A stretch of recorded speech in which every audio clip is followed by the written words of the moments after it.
Tuloy-tuloy ang showbiz updates namin. Narito na another set of showbiz balita ngayong Tuesday.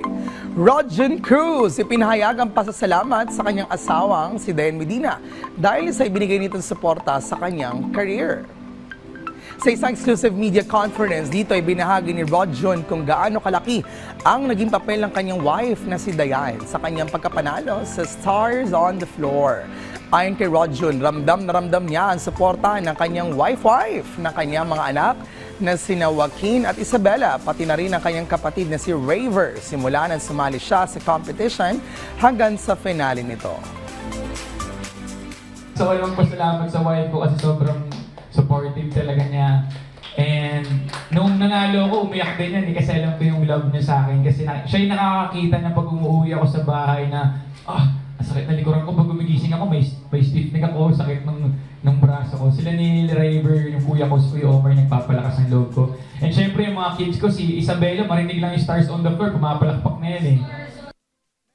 Undisputed hung on the dance floor ang mga paghihirap at sakripisyong pinagdaanan nila ng kanyang dance partner ni si Dasuri Choi bago nila nakuha ang titulong The Ultimate Dance Star Duo at ang premium 1 million pesos sa nasabing Celebrity Dance Competition.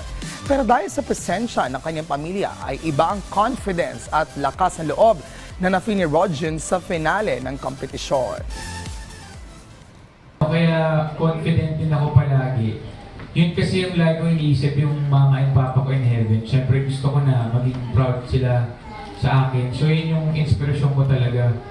Kaya nga nung nandun sila Raver, si Dayan, si Isabela, si Joaquin, yung pinsan ko, sumubrang lakas yung katawan ko. Parang ako nag-Super Saiyan road yun eh.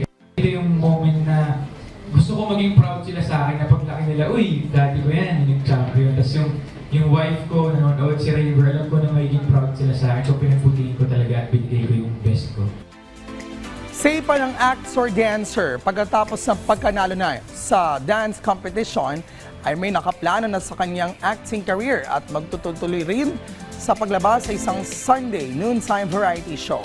Matatanda ang 18 years ago, taong 2007, itinanghal rin si Rodjon bilang Grand Champion sa You Can Dance version 2 na isa ring Filipino celebrity dance reality show.